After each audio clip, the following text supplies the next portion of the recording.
Ladies and gentlemen, boys and girls, it is the NXT side of the Wednesday Night Wars with your host, Wildcat Shane Parsons. We get the Post in Your House episode. Very important one. It was a really good pay-per-view. So now we're setting the future storylines and all that going forward. And we talked about that a little bit in the review of the pay-per-view itself. And that's how the show starts. We start with the Undisputed Era in the ring. Adam Cole's talking about, since I won, Velveteen Dream can never challenge for the belt again as long as I have it. And we tease so many different things and talk about so many different things. Dexter Lumis being in Roderick Strong's head. He scares the bejesus out of him, and kind of me too, to be fair. He's a bad, scary man. And there's so many storylines that were told in this one promo. It was really, really well done. And it even set up the rest of the show. The main event, Dexter Lumis and Adam Cole. So we're going to end up with a pretty solid episode overall. There were a few things here and there that weren't all great, and I have questions. I do have a couple of questions, but we'll cover those at the main end. But the show started really solid. It was one of the better promos from the Undisputed Era that I've seen in a while. It looked like they cared for a few minutes. So, I mean, you can't ask for a better way to start the show, really, besides a match. But I'll take this. Like I said, you need to set storylines. It sets storylines. We get, as the first match, Keith Lee, Mia Yim, Johnny Gargano, Candice LeRae. It was good. This is a lot of storylines were ended at In Your House. This is the one that I feel has the most tread left on it, because we have, bad guy Johnny Gargano. It's great. I'm loving every minute of it. It's so much fun because it's almost self-aware, because it's like every single WWE heel trope, especially slimy heel trope, like all tied into one big bucket.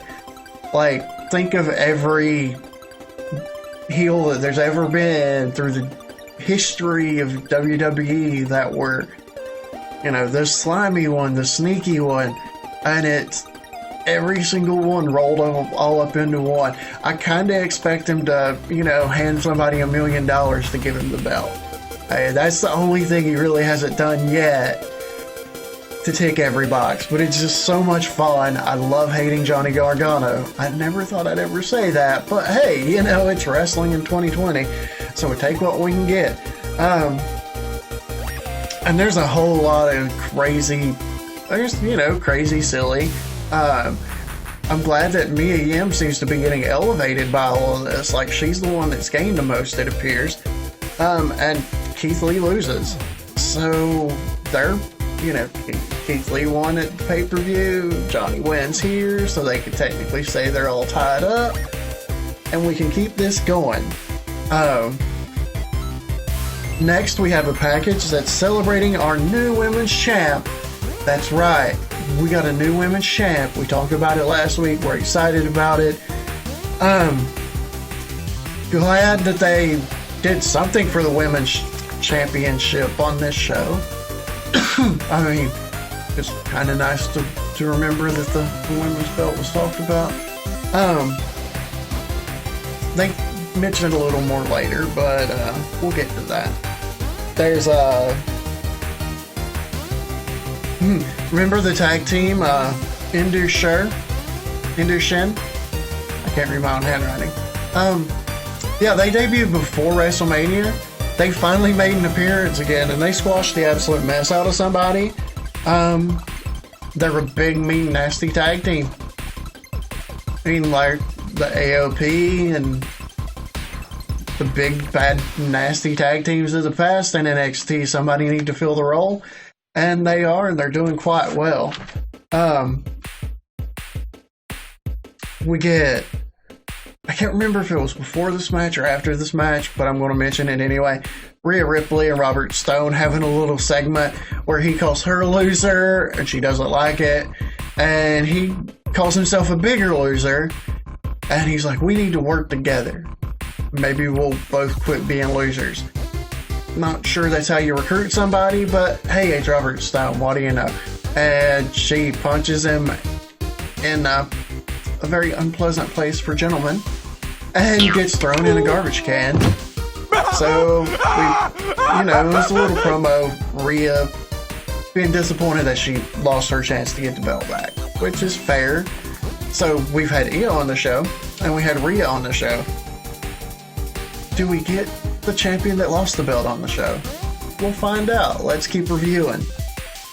Because we get the best match on the show, and I really didn't expect it to be. I mean, I knew half of it was going to be good, but the other was a very, very pleasant surprise. He's grown a lot. It was Finn Balor and Cameron Grimes. And like I said, previewing it, spoke to the growth of Cameron Grimes. This guy used to be just this big, how to describe, like hairy mess of a goofball who had a really good finishing move, and that's about it. Like, there wasn't anything else to it. But I mean, in this match, he looked to be the equal of Finn Balor. It was well done, hard-hitting, physical, entertaining.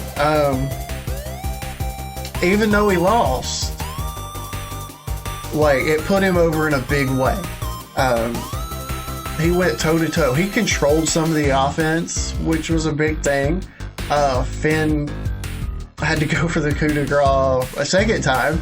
Like, it actually looked like it took Finn a lot of effort to win this match. It was back and forth. There were a couple of false finishes where you're like, are they? Maybe? It actually gave you a little bit of a moment of doubt. So, I mean, it was really good. What do you expect for free wrestling on a Wednesday night? I mean, it was every bit of it.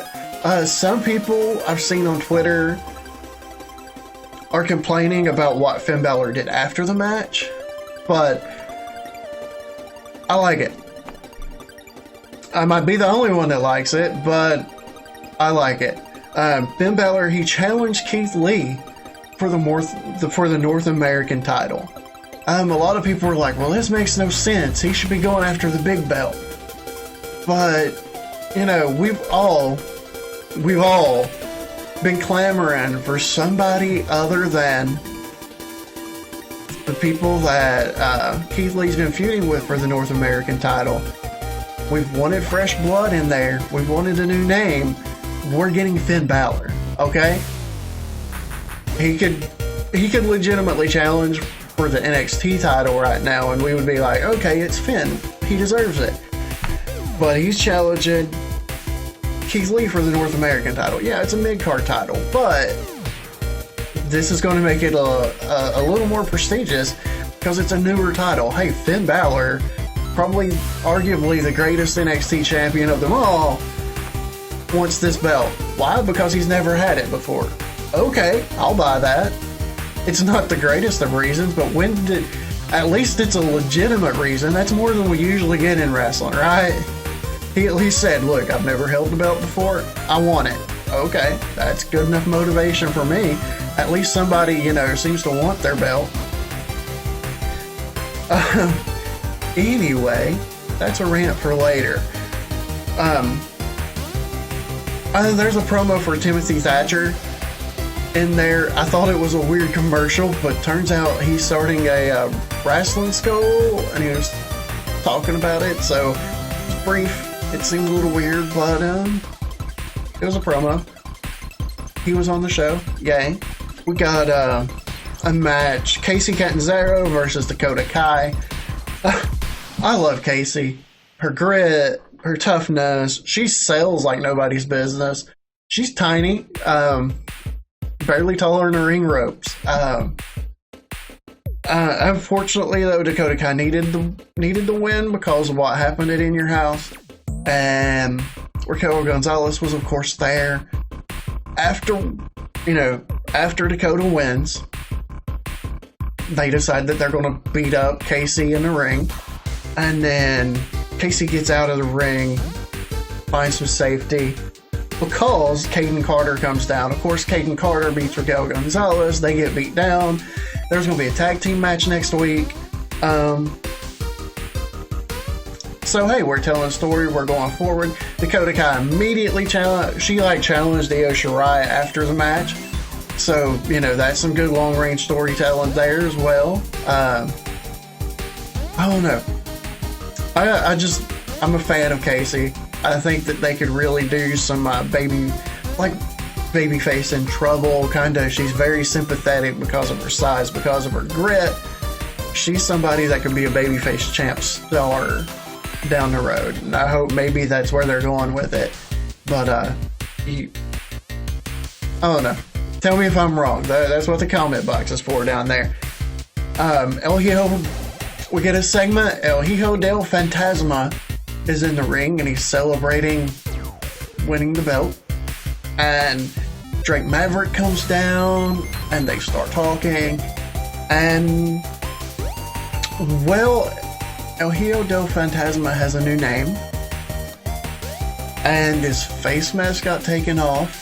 And we find out who was behind all the beatdowns in the parking lot.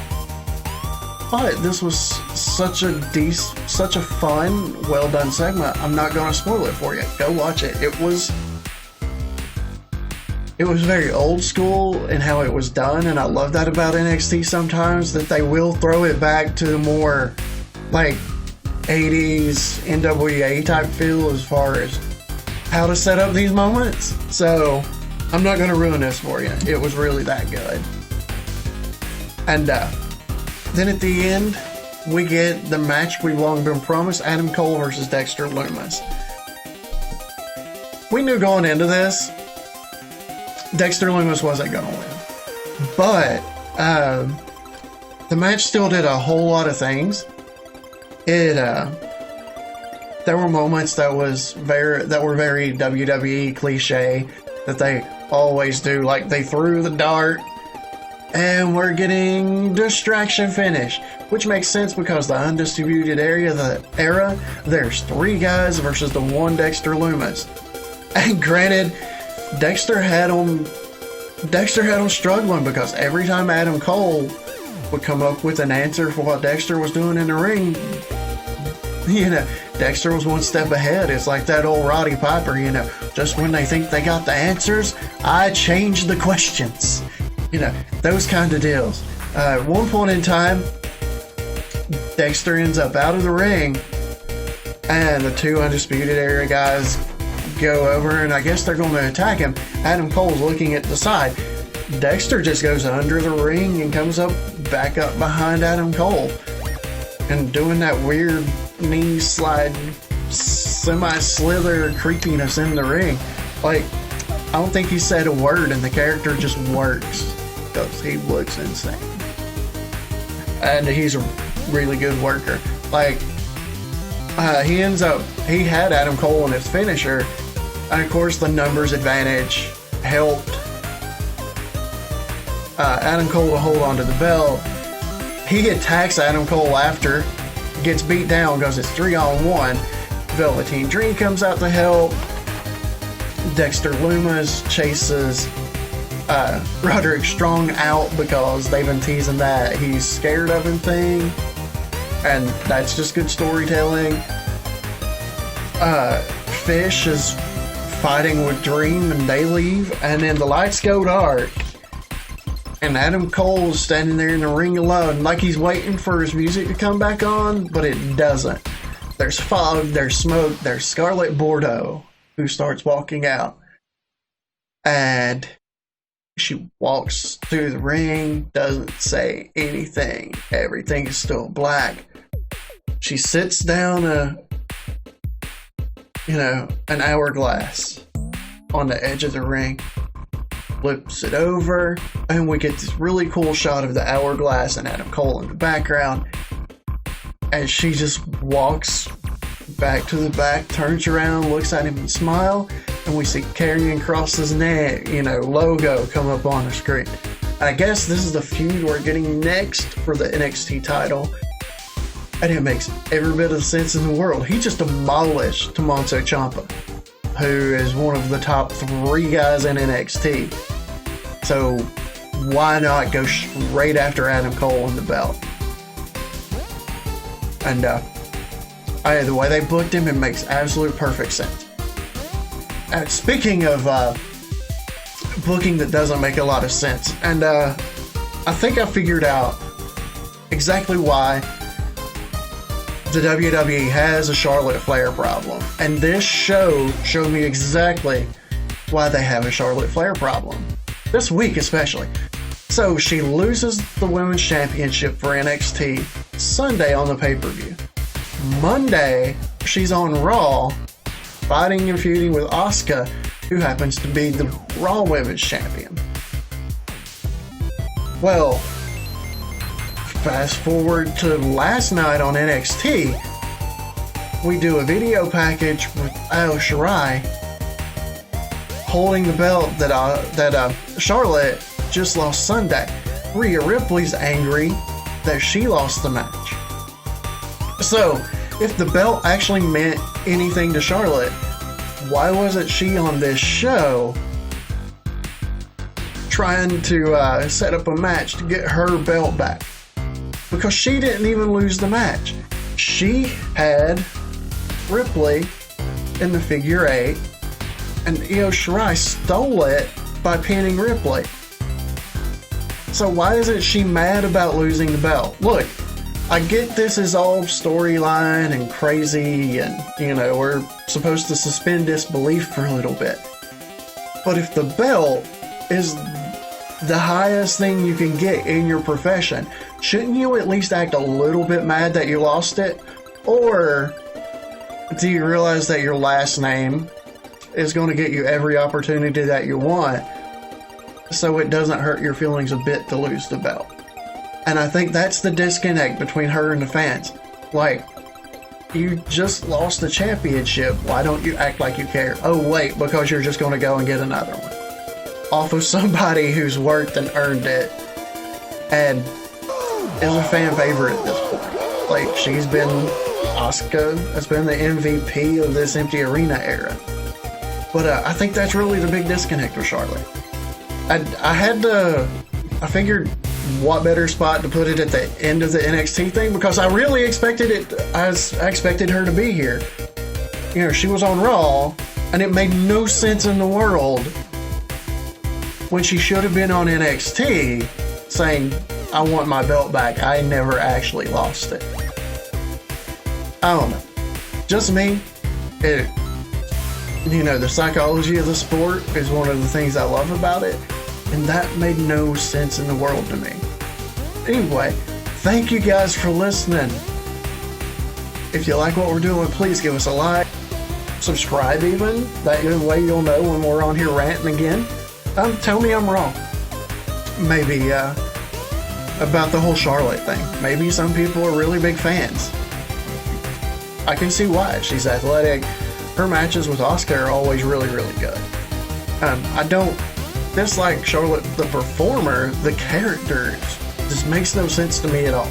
You lose the belt, but you act like you don't care. You didn't even mention it on Raw. There was no mention of, she lost the belt. So I guess she's here now. Anyway, thank you guys. Have a great week. God bless. Hey guys, welcome back once again to the Wednesday Night War. It's me, that Retro Joe Single E, as always, bringing you the review of my side of the Pro Wrestling Power Podcast, Wednesday Night War. So, was Dynamite good this week? Partially, it was partially good. The first half was absolute fire. The second half, it kind of tapered off, but still, overall, a pretty good show. So, why was it fire? Let me explain something to you here. Chris Jericho was on commentary the first hour of the show. For some reason, when Jericho's on commentary, you could have the worst match in the world happening inside that ring, but it's fire. I don't know how he does it. It's like he puts his fingers on something and it turns into gold. It's the craziest thing I've ever seen. Anyways, let's get on with it. We have match number 1. We have the debut match of FTR versus Butcher and the Blade. This was just classic old school wrestling. I loved every minute of it. Butcher and the Blade are obviously not on the same level as FTR. The Revival. Yeah, I had to say that. They're not on the same level, but FTR still made them look really good. Of course, FTR is going to take the win via the Mindbreaker dual finish. Pretty cool finisher if you ask me. Now also they debuted their theme song. It is very similar to their Revival theme song. It's not as good in my opinion, but it's similar. I'll let y'all go listen to it. It's very similar. Anyways, after this match, there was a competition with the Elite, and there was a big old stand down in the ring. So we're gonna see what's going on with this after a little bit. We're gonna see what's gonna go on with FTR. Are the good guys or the bad guys? I don't know. They haven't decided yet. Anyways, moving on to match number 2, we have Penelope Ford and Nyla Rose versus Chris Statlander and Hikaru Shida, our current women's champion. You impressed me. You impressed me, AEW. This match was actually good. A good women's division match in AEW. I never thought I'd say it, but yeah, it was really good. I was very surprised. Nyla did her finisher, but she did a double version of it, and it was pretty good. I have to say. I don't know what's going on here. This is very weird. Anyways, Penelope Ford and Nyla Rose win this one because they cheated when the ref wasn't looking, and they used the belt to the face of their opponent. They took Hikaru's belt and not. The opponent's out, and then bam, they got the finish. So there you go. But it impressed me. Like I said, with Jericho on the mic, it was straight up fire. Straight up fire. Yes, sir. Yes, sir. After this, we have a short promo with Darby Allin, and he's doing some recovery from his recent injury, and he's doing some skateboarding. And who is he skateboarding with? Oh, geez. Tony Hawk. That's right. Tony Hawk was on AEW. Yep, Tony Hawk was there. Very, very cool. Very, very cool. Match number 3, we have Jack Hagar and Santana Ortiz versus the Best Friends and Orange Cassidy, freshly squeezed. Now, honestly, in my opinion on this one, it was a sloppy, chaotic start, but it started to pick up towards the end. Oh man, Cassidy started busting out with all these moves like he always does. It was really good, like towards that 75% to the end. And then, surprisingly enough, Cassidy will steal the win. And it looked awesome. But this did not bode well with Christopher Jericho, El Champion of AEW. And he proceeds to beat Orange Cassidy with a giant sack of oranges. Yep, that's what I said. Never in my life of watching wrestling have I seen somebody beat in the ring with a sack of oranges. And that's what happened. He got beat to a pulp with his own gimmick. Pretty funny. Match number 4, we have Sammy Guevara versus Colt Cabana. This is another part of his storyline of Colt Cabana getting pushed towards joining the Dark Order. So obviously he's going to lose this one. But I don't know. This is where the show started to go a little down a little bit. This is an average match. It made Colt look weak, but it made him look weak on purpose because they're trying to push him into being in the Dark Order by losing a lot. Both of the in-ring work was pretty decent. After this match, we had Matt Hardy come out and talk to Sammy, and he tried to play some division between Sammy Guevara and the Inner Circle, and you know, he's basically telling Sammy that if he wants to reach his full potential, that he needs to leave the Inner Circle. But it was also multiple versions of Matt Hardy doing this to him. One wanted to help him, one was neutral, one wanted to eat him. Yeah. I don't know. It was alright.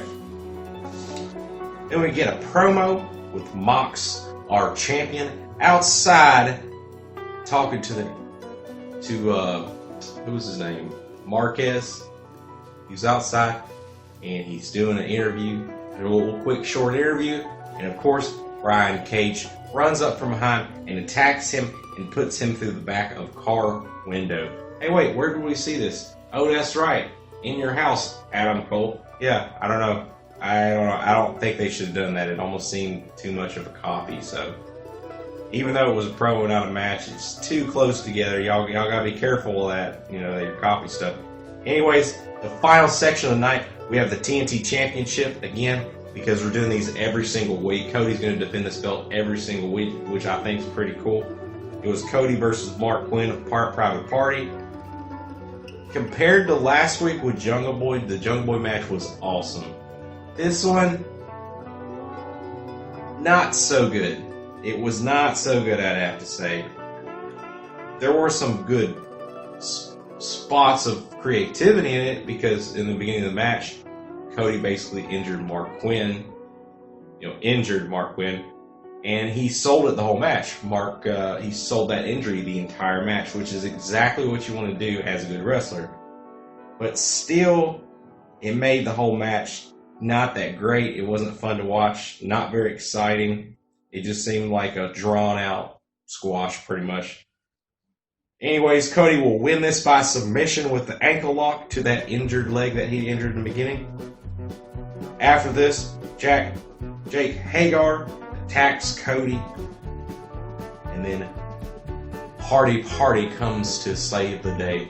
Yeah, that's right. We have Matt Hardy, because he's been like hanging out with Private Party. The other member of Private Party comes out to help him, and Matt Hardy, the Hardy Party.